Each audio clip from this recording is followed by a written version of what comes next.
اعوذ باللہ السمیع العلیم من الشیطان اللعین الرجیم بسم اللہ الرحمن الرحیم۔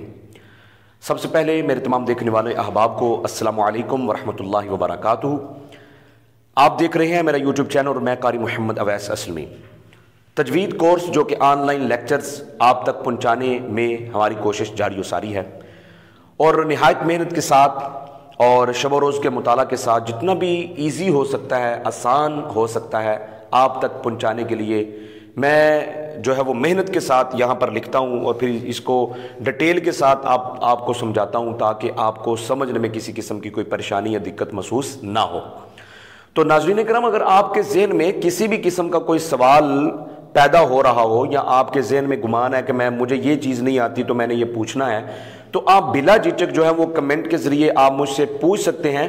تو انشاءاللہ العزیز میں آپ کو اس حوالے سے مطالعہ کے ساتھ اور صحیح پکی دلیل کے ساتھ باحوالہ آپ کو اس کا ثبوت انشاءاللہ العزیز لیکچر کے ذریعے کیا کروں گا، دیتا رہوں گا۔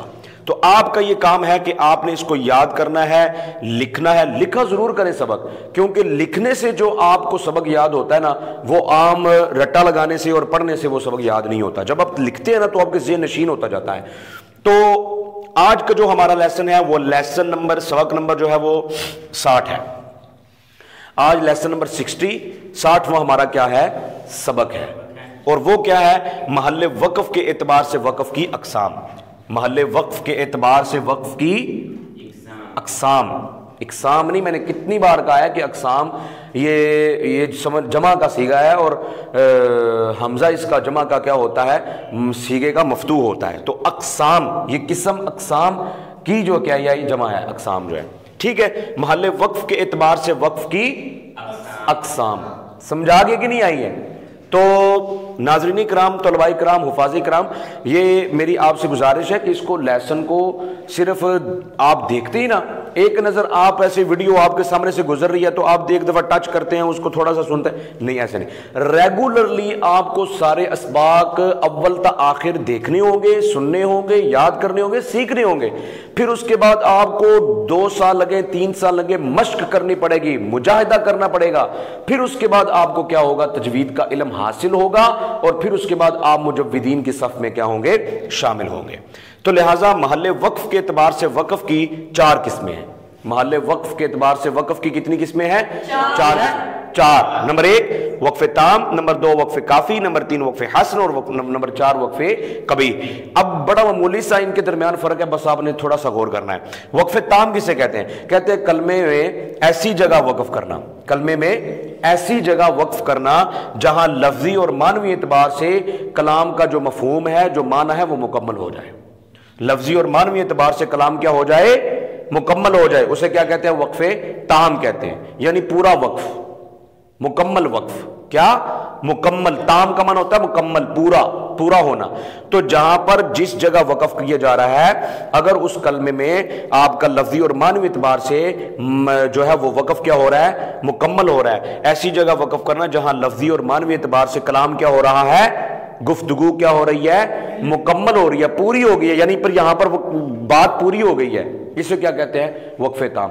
ایسی جگہ وقف کرنا جہاں پر لفظی اور معنوی اعتبار سے کلام کیا ہو جائے، مکمل ہو جائے، تو اسے کیا کہیں گے، وقف تام۔ جیسے اولئک علی ھدی من ربہم واولئک ھم المفلحون۔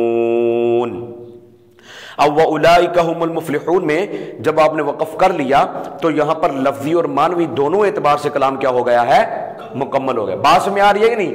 گفتگو کر رہے ہیں نا، اولئک علی ھدی من ربہم، یہی وہ لوگ ہیں جو اپنے رب کی طرف سے ہدایت پر ہیں، واولئک ھم المفلحون، اور یہی لوگ کیا ہیں، کامیاب ہیں، کامیاب ہونے والوں میں سے ہیں، ٹھیک ہے۔ تو واولئک ھم المفلحون معنی کیا ہو گیا، ترجمہ کیا ہو گیا، کمپلیٹ، گفتگو کمپلیٹ ہوگی، مکمل ہو گئی، اسے کیا کہیں گے، وقف تام کہیں گے۔ یہاں پر ٹھہرنا کیا ہے، یہاں پر آپ نے ٹھہریں گے تو یہ کیا ہوگا، وقف تام ہوگا۔ وقف تام کی طریقے سمجھ آ گئی ہے کہ کلمے میں ایسی جگہ وقف کرنا جہاں لفظی اور معنوی اعتبار سے کلام کیا ہو رہا ہو، پورا ہو رہا ہو۔ گڈ، یو انڈرسٹینڈ، ٹھیک ہے۔ تو یہ چیز ہے کہ معنوی اعتبار سے بھی کلام کیا ہو جائے، مکمل ہو جائے، تو اس سے کیا کہیں گے، ہم المفلحون، اسے وقف تام کہیں گے۔ وقف کافی کسے کہتے ہیں بھائی؟ کہتے ہیں وقف کافی کلمے میں ایسی جگہ وقف کرنا جہاں وقوف علیہ کا اپنے بعد کلمے کے ساتھ لفظی تعلق تو نہ ہو لیکن معنوی تعلق ہو۔ لفظی تعلق تو نہ ہو لیکن معنوی تعلق ہو. یعنی کلمے کے آپ جہاں پر آپ وقف کر رہے ہیں، جہاں پر آپ وقف کر رہے ہیں، جس حرف پر آپ وقف کر رہے ہیں، اس کا اپنے اگلے والے کلمے یعنی ما بعد کلمے، اس کو اگلے کلمے ما بعد والے کلمے کے ساتھ لفظی تعلق تو نہ ہو لیکن معنوی تعلق ہو، تو اسے کیا کہیں گے؟ وقف کافی. جیسے وَبِالْآخِرَةِ هُمْ يُوقِنُونَ. اب یہاں پر کیا ہے کہ وہ لوگ جو آخرت پر یقین رکھتے ہیں، وَبِالْآخِرَةِ هُمْ يُوقِنُونَ، جو آخرت پر یقین رکھتے ہیں. اب یہاں پر جملہ کلمہ تو مکمل ہو گیا، کلمہ تو کیا ہو گیا؟ مکمل ہو گیا. کلمہ بھی مکمل ہو گیا اور اس کا کلمے کا تعلق بھی ختم ہو گیا اگلے کلمے سے، کلمی اعتبار سے اس کا تعلق بھی ختم ہو گیا. لیکن معنی ہے وَبِالْآخِرَةِ هُمْ يُوقِنُونَ، اور وہ لوگ جو آخرت پر یقین رکھتے ہیں وہ کون لوگ ہیں؟ اولئک علی ہدی من ربہم، وہی لوگ جو اپنے رب کی طرف سے ہدایت. اولئک علی ہدی من ربہم. سمجھ آگے کہ نہیں آئی؟ وَبِالْآخِرَةِ هُمْ يُوقِنُونَ. وقفہ کافی کیا ہوگا؟ کلمے میں ایسی جگہ وقف کرنا جہاں پر موقوف علیہ کا اپنے ما بعد کلمے سے لفظی تعلق تو نہ ہو لیکن معنوی کی تعلق. اب یہاں پر یہ ذہن میں تو آئے گا نا وَبِالْآخِرَةِ هُمْ يُوقِنُونَ، وہ آخرت پر یقین رکھتے ہیں، وہ کون لوگ ہیں؟ وَبِالْآخِرَةِ هُمْ يُوقِنُونَ، جو آخرت پر یقین رکھتے ہیں. ٹھیک ہے، پیچھے سارا ذکر ہوا جو اللہ کی نازل ہونے والی کتابوں پر ایمان لائیں، الذین یؤمنون بالغیب، جو غیب پر ایمان لائیں. ٹھیک ہے، وَيُقِيمُونَ الصَّلَاةَ، نماز قائم کریں، وَمِمَّا رَزَقْنَاهُمْ يُنْفِقُونَ، اور اس کے دیے ہوئے اس کی راہ میں خرچ کریں. تو یہ سارا مفہوم اب آگے اینڈ پہ ختم ہوگا. کیا کہ جن کے اندر یہ صفت ہوگی، نماز بھی پڑھتے ہوں گے، اللہ کی راہ میں صدقہ و خیرات بھی کرتے ہوں گے، غیب پر ایمان بھی رکھتے ہوں گے، اللہ تعالیٰ کی نازل کردہ کتابوں پر ایمان بھی رکھتے ہوں گے، آخرت کی دن پر یقین بھی رکھتے ہوں گے، تو وہی لوگ یہاں ہوں گے اللہ کی طرف سے کامیاب ہوں گے. تو یہاں پر معنی تو اگلے جملے کے ساتھ ہے، اس کا تعلق معنوی اعتبار سے تو ہے لیکن لفظی اعتبار سے نہیں ہے، تو اسے کیا کہیں گے؟ وقف کافی کہیں گے. اسے کیا کہیں گے؟ بولیے. وقف کافی کہیں گے. تو کہتے ہیں یہ تو تھا وقف تام اور وقف کافی. اب ان کا دونوں وقوف کا حکم کیا ہے؟ وقف تام اور وقف کافی کا حکم کیا ہے؟ حکم کا مطلب یہ ہوتا ہے کہ اب یہاں پر ختم کر کے آگے سے پڑھنا ہے یا پیچھے سے ملا کے پڑھنا ہے. اب یہ آپ نے جاننا ہے کہ یہیں سے آگے پڑھنا شروع کر دینا ہے یا یہاں پر رک کے پیچھے سے ملا کے آگے پڑھنا ہے. تو یہ چیز آپ نے جاننی. تو کہتے ہیں وقف تام اور وقف کافی دونوں کا حکم یہ ہے کہ یہاں پر آپ ٹھہر جائیں گے، اگلے کلمے سے شروع کریں گے، دوبارہ پیچھے سے پڑھ کے آگے شروع نہیں کریں گے. وقف تام اور وقف کافی کا حکم کیا ہے؟ بولیے. کہ یہاں پر آپ جس پر کلمہ پر وقف کریں گے وہاں پر ما بعد کلمے سے ابتدا ہوگی، یعنی ابتدا ہوگی، اعادہ نہیں ہوگی. ابتدا اور اعادہ کی تعریفات آپ نے پڑھی ہوئی ہیں. ٹھیک ہے نا. رک کر پیچھے سے ملانے کو کیا کہتے ہیں؟ اعادہ، اور رک کر آگے سے پڑھنے کو کیا کہتے ہیں؟ ابتدا. تو وقف تام اور وقف کافی کا حکم کیا ہوگا؟ کہ ابتدا کریں گے، اعادہ نہیں کریں گے. تو یہ تو تھا وقف تام اور وقف کافی. اب کہتے ہیں وقف حسن اور وقف کبھی کسے کہتے ہیں؟ تیسری اور چوتھی قسم محل وقف کے اعتبار سے وہ وقف کی 4 قسمیں ہیں، ان میں تیسری چوتھی قسم کون سی ہے؟ وقف حسن اور وقف کبھی. وقف حسن کسے کہتے ہیں؟ کہتے ہیں وقف حسن یہ ہے کہ جس کلمے پر آپ وقف کر رہے ہیں وہاں پر لفظی اور معنوی دونوں اعتبار سے اس کا تعلق ہو. لفظی تعلق بھی ہو، معنوی تعلق بھی ہو. لفظی تعلق بھی ہو اور معنوی تعلق بھی ہو. لفظی تعلق بھی ہو، معنوی تعلق بھی ہو. لیکن جس پر وقف کیا جا رہا ہے، جس پر وقف کیا جا رہا ہے، نہ اس کا معنی بگڑتا ہو، نہ اس کا معنی بگڑتا ہو، اور نہ ہی اس کے اندر ابہام پیدا ہو. ابہام کسے کہتے ہیں؟ یعنی شک پیدا ہونا. ادھر دیکھیں، میری طرف دیکھیں، بڑا اہم سبق ہے. یہی تو آپ نے سیکھنا ہے وقف حسن اور وقف کبھی کا. اکثر قراء، اکثر حفاظ دوران تراوی، دوران نماز پڑھانے والے امام مسجد، ان کو ان کا علم نہیں ہے وقوف کا. جبکہ وقوف کے متعلق میں نے بتا دیا ہے کہ تجوید الحروف و معرفت الوقوف مولا علی علیہ السلام نے فرما دیا. ٹھیک ہے. اوقاف کا معروف، اوقاف کی معرفت جب آ جائے گی تو وہ مجوید بن جائے گا. وہ کیا بن جائے گا؟ مجوید. تو یہ وقف حسن کے متعلق آپ نے سیکھنا ہے. وقف حسن کسے کہتے ہیں؟ کہ جب آپ ایسے کلمے پر وقف کر رہے ہیں، یعنی جس جگہ آپ رک رہے ہیں، ٹھہر رہے ہیں، اس کا لفظی اور معنوی دونوں اعتبار سے تعلق ہو. اگلے کلمے کے ساتھ، ما بعد کلمے کے ساتھ لفظی تعلق بھی ہو، معنوی تعلق بھی ہو. جس کلمے پر آپ وقف کر رہے ہیں اس کا ما بعد کلمے والے کے ساتھ لفظی تعلق بھی ہو اور معنوی تعلق بھی. ہاں، معنی کے اعتبار سے بھی تعلق ہو، لفظ کے اعتبار سے بھی کیا ہو؟ تعلق ہو. لیکن اس کا معنی نہ بگڑتا ہو جب آپ وقف کر رہے ہیں. یعنی آپ پیچھے تو یہ تھا نا کہ آپ اگر وقف کر رہے ہیں تو وقف کرنے کے اعتبار سے لفظی تعلق تو ختم ہو گیا، معنوی تعلق تو باقی ہے، اسے وقف کافی کہیں گے. لیکن جہاں پر لفظی تعلق بھی ہے، معنوی تعلق بھی ہے، لیکن اب وقف کرنے سے نہ اس کا معنی بگڑے اور نہ اس کے اندر کچھ شک پیدا ہو، تو اسے وقف حسن کہیں گے. جیسے الحمدللہ، بسم اللہ الرحمن الرحیم، الحمدللہ. الحمدللہ پہ آپ کیا کرتے ہیں؟ وقف کرتے ہیں. تو یہ وقف حسن ہے. یہ کیا ہے؟ وقف حسن. کیسے کہ اس کا اب لفظی اعتبار سے بھی اگلے کے ساتھ تعلق ہے کہ تمام تعریفیں اللہ تعالیٰ کے لیے ہیں، تمام تعریفیں اللہ، کیونکہ یہاں پر بات ختم نہیں ہوئی، بات ختم نہیں ہوئی. الحمدللہ تمام تعریفیں اللہ تعالیٰ کے لیے ہیں. اور اللہ تعالیٰ کون ہے؟ پھر آگے آئے گا رب العالمین، جو تمام جہانوں کا رب ہے، پیدا کرنے والا ہے. ٹھیک ہے کہ نہیں؟ الحمدللہ پر وقف کیا تو اس کا لفظی اور معنوی اعتبار سے اگلے کے ساتھ کیا ہے؟ تعلق ہے. اگلے کے ساتھ کیا ہے؟ تعلق ہے. لیکن اس الحمدللہ پر وقف کرنے سے اس کا معنی نہیں بگڑ رہا، الحمدللہ سے اس کا معنی نہیں بگڑ رہا، اور نہ ہی اس کے اندر کوئی شک پیدا ہو رہا ہے، ابہام پیدا ہو رہا ہے. بس واضح مفہوم ہو گیا تمام تعریفیں اللہ تعالیٰ کے لیے، تمام تعریفیں اللہ تعالیٰ کے لیے. بات سمجھ آئی ہے کہ نہیں؟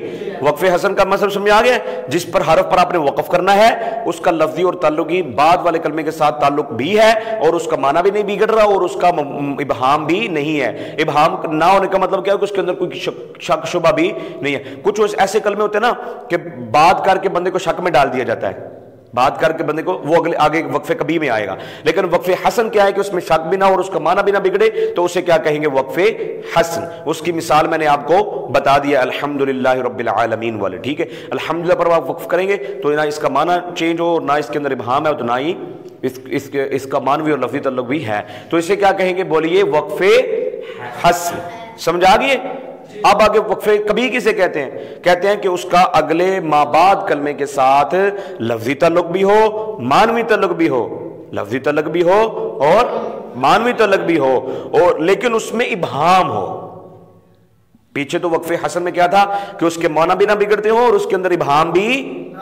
لیکن وقف کبھی کسے کہتے ہیں کہ وقف کر لیا، تعلق بھی اس کا ما بعد کلمے کے ساتھ ہے لفظی اور معنوی دونوں اعتبار سے، لیکن کیا کر دیا؟ بات کر کے شک میں ڈال دیا. تو یہ کیا ہوگا؟ وقف کبھی. یعنی ایسی جگہ پر آپ نے وقف نہیں کرنا کہ جہاں پر بندوں کو سننے میں کیا آ جائے؟ شک آ جائے. فار ایگزامپل سورۃ النساء پارہ نمبر 5 ایھا الذین آمنوا لا تقربوا الصلاۃ. اب یہ وقف کبھی ہے. یہ کیا ہے؟ وقف کبھی. اور یار آپ بھی تو وقف کرتے ہو نا، تو وقف کرتے دوران کتنی غلطیاں ہماری ہوتی ہیں. اب وقف کبھی کی تعریف کیا ہے؟ یہی تو تعریف ہے کہ اس کا ما بعد جس پر وقف کیا اس کا ما بعد کلمے کے ساتھ لفظی اور معنوی تعلق بھی ہے، لیکن اس کے اندر ابہام ہے، بندے کو شک میں ڈال دیا پڑھ کے. تو وہ کیا ہے تعریف؟ اس کی مثال کیا ہے؟ یا ایھا الذین آمنوا لا تقربوا الصلاۃ. اس کا معنی کیا بنے گا؟ اے ایمان والو تم نماز کے قریب نہ جاؤ. جبکہ اللہ نے تو کتنے مقامات پر کہا واقیموا الصلاۃ، نماز پڑھو نماز پڑھو نماز پڑھو. لیکن یا ایھا الذین لا تقربوا الصلاۃ، اے ایمان والو نماز کے قریب نہ جاؤ، وانتم سکارا، جب تم نشے میں ہو. جب تم کیا ہو؟ معنی تو تب مکمل ہوگا نا، معنی کیا ہوگا؟ تب مکمل ہوگا. اب اس کا اگلے جملے کے ساتھ، اگلے کلمے کے ساتھ اس کا معنوی اور لفظی تعلق تو ہے، لیکن اس میں کیا ہے؟ ابہام ہے. تو ابہام کا مطلب کیا ہوتا ہے؟ شک میں ڈال دینا. تو یا ایھا الذین آمنوا لا تقربوا الصلاۃ پہ وقف نہیں صحیح. کون سا وقف ہے؟ وقف کبھی. کون سا وقف ہے؟ وقف کبھی. کون سا وقف ہے؟ وقف کبھی. ٹھیک ہے. تو اب ان دونوں کا حکم کیا ہے؟ جس طرح وقف تام اور وقف کافی میں کیا تھا؟ ان کا حکم کیا تھا وقف تام اور وقف کافی کا؟ کہ ابتدا کرنی ہے، اعادہ نہیں کرنی. یعنی جس سر پر کلمہ وقف کر لیا آپ اس سے آگے پڑھ سکتے ہیں، آپ اس سے آگے پڑھ سکتے ہیں. اب وقف حسن اور وقف کبھی کا کیا حکم ہے؟ کہتے ہیں وقف حسن اور وقف کبھی کا حکم یہ ہے کہ جس پر آپ نے وقف کیا وہاں پر اعادہ ضروری ہے. جیسے الحمدللہ، تو اب آپ رب العالمین سے ابتدا نہیں کر سکتے. رب العالمین سے ابتدا اگر آپ نے وقف کیا ہے تو پھر اچھا طریقہ کیا ہے؟ پھر دوبارہ ملا کے پڑھیں الحمدللہ رب العالمین. ٹھیک ہے. الحمدللہ پہ وقف کیا تو کیا کریں گے, کیا آگے پڑھیں گے یا پیچھے سے ملا کے پڑھیں گے؟ گڈ. یہ کیا ہے وقف حسن؟ گڈ انڈرسٹینڈ, یو انڈرسٹینڈ, ٹھیک ہے, اوکے. طلباء سمجھتے ہیں میری بات کو, سمجھ آ گئی ہے نا؟ تو اچھا وقف کیا ہے؟